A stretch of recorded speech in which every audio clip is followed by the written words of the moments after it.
What's up? Kaya na guys, napakabisa lang nitong food trip natin, oh. Guys, may Christmas tree na sa likod natin, oh. Inaayos ni Inday. So meron tayo din fish stick na napakabisa. Siyempre pa, bangus yan guys, oh. Pakabisa niyan. So, meron tayong pambalansing pipino. Siyempre, di mawawala ang sausawan nating mabisa. Guys, tsaka itong Mustasa! burong mustasa ni Inday. Kasi siya guys, pinahiwalay niya yung kanya yung buntot. Ayan o. Ayan o. Yun. Parang mas gusto ito. Solid to guys. Dami na nito. So mamaya ko nakakainin yung yung ulo guys. Kasi wala naman si Inday eh. Naghahati kami niyan eh. Yun. Nandito kami sa Kabisa. Gusto mo ba ulo? Akin na. Hindi, aanin mo pa yan. Yung guys, oh, sarap po. Kain tayo guys. Kabisa. Para malalayan kayo. Sir, I'm sorry sir, pero huwag kayong katawag. Sili. Ang laki ng kwento ko sir. Unang subo, first bite. Ano talaga mapagkakatula ako tulad dito? Totoo ba yung sinasabi mo? Sir, yung pwede magsinungaling sa inyo, sir. Guys, ang spirit of the Christmas, oh. Ayun, oh. Mapapatay muna nila. So susunod niyan guys, malapit tayo kumain ng mga may hamon-hamon sa ating mga lamesa. Kahit anong mangyari, huwag mong papabayaan ang witness. Pipino. Hindi ka mo makarating sa susunod sa bayan. Sa Santa Fe. Doon mabibigyan ko kayo ng proteksyon. Yes, sir. Sir,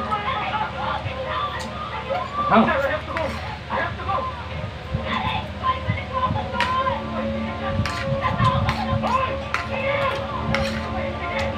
Nakakamiss kumain ito guys, ano nyo kung bakit? Sa amin dito, ang kilo dito, 300. Mahal ngayon. Although nakikita niya, lagi ko siya niluluto. Hindi na ako masyado nagluluto ng ganyan kasi nga, namamahalan ako.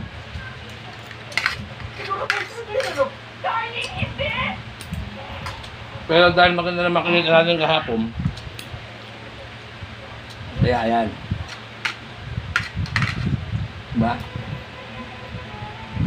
Alam niyo naman ang bangos, favorite ko yan. Sarap po.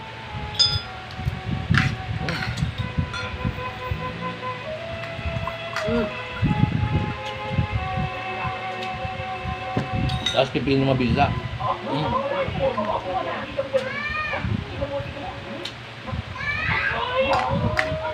Binabalansin lang natin ang ating kinakain.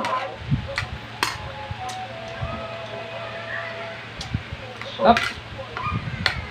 Pero Amis. sa susunod, papaalim ko muna. Sa pupuntahan, tinatangta mo ko.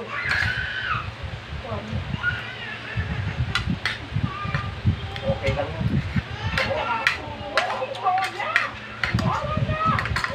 Ini yung pats guys, oh. Pats. Kao, sarap!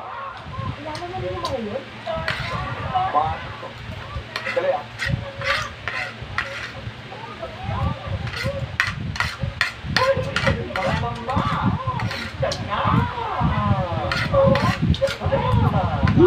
Pero guys, ako okay na ako. Mapakabita, sarap! Oo nga eh. Nakakamiss. Dati naman ang kasama mo.